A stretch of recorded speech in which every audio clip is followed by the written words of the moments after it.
Selamat datang di channel Trading for Better Life. Hari ini IHSG kembali naik 0,30% ke angka 7.432. Dan di video ini saya coba analisa satu emiten yang 2 hari terakhir mulai bergerak naik. Dan ternyata laba bersih kuartal 2-nya itu melesat 450%. Bagaimana potensi saham di kedepannya? Apakah masih layak untuk kita hold? Yuk kita coba pelajari analisanya di video ini. Semoga analisa yang diberikan ini bisa bermanfaat dan membantu teman-teman dalam mengambil keputusan. Untuk teman-teman yang belum subscribe channel ini, bisa tekan tombol subscribe agar tidak ketinggalan informasi dan analisa saham terbaru akan diupload setiap harinya. Di video ini saya coba update pergerakan dari saham Antam yang 2 hari terakhir terpantau mulai bergerak naik. Jadi hari ini Antam masih naik 5% lebih ke harga 1460. Dan jika kita lihat hari ini malah sempat naik menyentuh harga 1500. Jadi sempat melewati garis EMA 150 di sekitar 1480.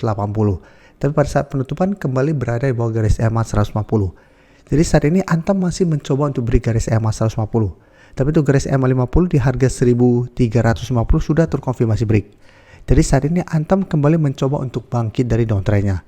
Jadi sebelumnya mencoba beri garis EMA 50, Antam gagal break. Sempat kembali menyentuh zona 1280 sampai 1300, Antam masih bisa bertahan dan saat ini berhasil rebound.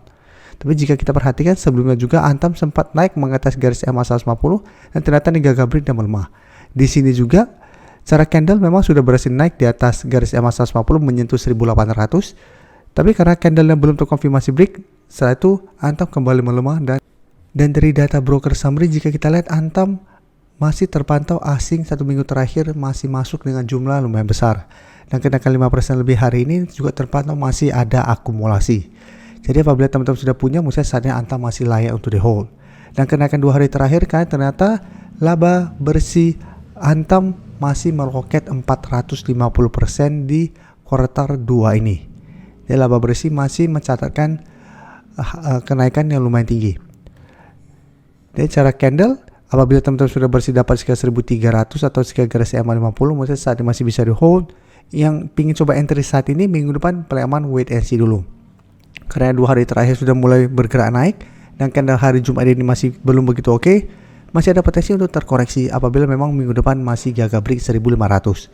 Jadi tetap jangan paksakan untuk entry di harga sekarang apabila memang belum terkonfirmasi break garis EMA 150 sampai 1500. Jadi wait and see apabila minggu depan ternyata Antam terkoreksi dan turun kembali ke harga 1400 sampai maksimal garis EMA 50, menurut saya saat ini masih bisa dipantau. Jadi walaupun gagal break garis EMA 150 tapi Antam terpantau kuat berada di atas garis EMA 50, Antam masih bisa di hold, Antam masih layak untuk coba entry di sekitar daerah support ini. Jadi apabila kita dapat sekitar support EMA 50, bisa jadikan garis EMA 150 sampai 1500 untuk target swing atau hold saja terus selama 1300 tidak dilewati untuk tren jangka menengah. Oke, sekarang kita coba lihat saham TINS. TINS hari ini juga bergerak naik 0,49% ke harga 1030. Tapi candle TINS hari ini tidak begitu oke. Doji dengan shadow ke atas lumayan panjang mencoba untuk naik dari 1050 ini masih belum berhasil break. Sebelumnya juga bisa kita lihat pada bulan Juli, TINS mencoba break resisten ini belum berhasil dan kembali melemah. Di sini juga sama, mencoba break 1050 sampai 1100, TINS juga gagal dan kembali melemah ke garis EMA 50 150. Jadi untuk TINS saat ini juga tidak begitu oke. Karena candlenya kurang oke. Tapi untuk tren jangka menengah, TINS masih layak untuk di hold apabila teman-teman sudah dapat di harga bawah. Dan bisa kita lihat untuk TINS, asing juga terpantau masih terus masuk akumulasi. Dan asing juga terpantau ini masih terus akumulasi pada kenaikan hari ini. Jadi untuk TINS, apabila teman-teman belum sempat entry, wait and see dulu. Lebih oke menurut saya adalah tunggu kembali di sekitar harga 1000 sampai maksimal 980 untuk entry di sekitar daerah support ini. Daripada paksakan untuk entry di sekitar 1050, walaupun memang minggu depan TINS masih ada potensi saya untuk kembali mengetes dan masih ada potensi untuk break dan lanjut naik ke 1100. Tapi lebih oke menurut saya ada tunggu terkoreksi kembali ke 1000, apabila masih bisa bertahan dan rebound baru coba ikut entry. Jadi untuk yang sudah dapat di harga bawah bisa pertimbangkan untuk take profit di sekitar 1080 sampai 1100 apabila minggu depan bergerak naik tapi tetap kesulitan untuk melewati target harga ini. Atau hold saja terus selama garis EMA 50 tidak terlewati untuk tren jangka menengah.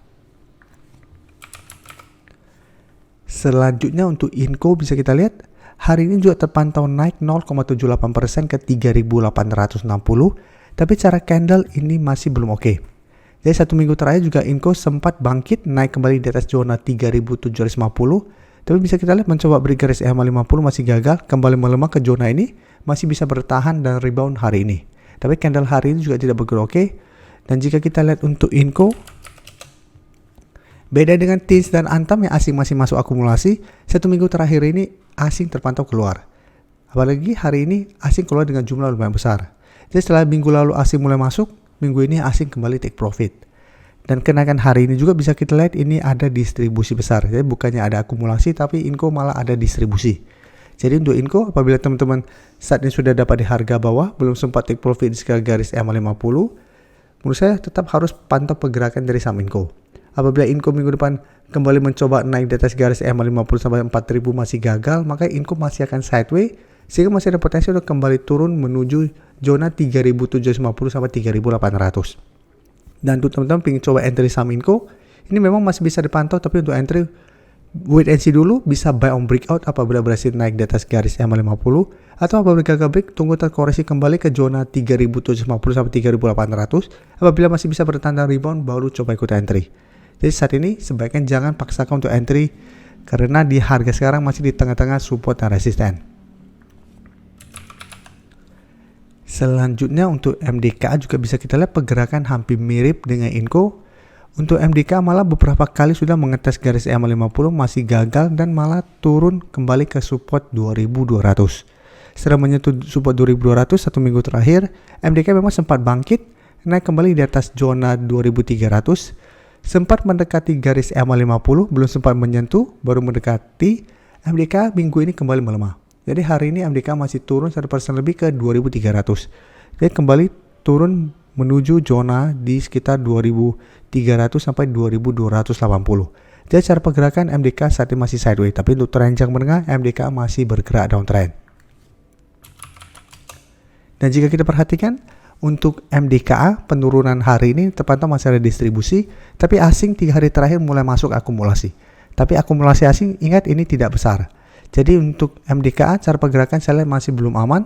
Minggu depan saya lihat masih ada potensi untuk kembali masuk ke zona ini. Apabila terpantau MDKA gagal bertahan, maka MDKA masih berpotensi lanjut turun ke 2200. Jadi apabila teman-teman ingin coba entry saham MDKA, cara pergerakan tetap menurut saya harus wait and see dulu. Apabila mau coba spekulatif buy, coba tunggu di zona ini. Apabila masih bisa bertanda rebound, bisa coba ikut entry dengan target di garis EMA50 sampai 2400 untuk target swing.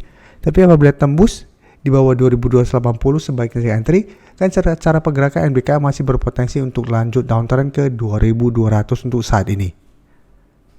Terima kasih telah menonton video ini. Like dan share video ini bila bermanfaat bagi teman-teman, dan support channel ini dengan cara tekan tombol subscribe agar channel ini bisa makin berkembang dan bisa membantu lebih banyak orang lagi. Terima kasih.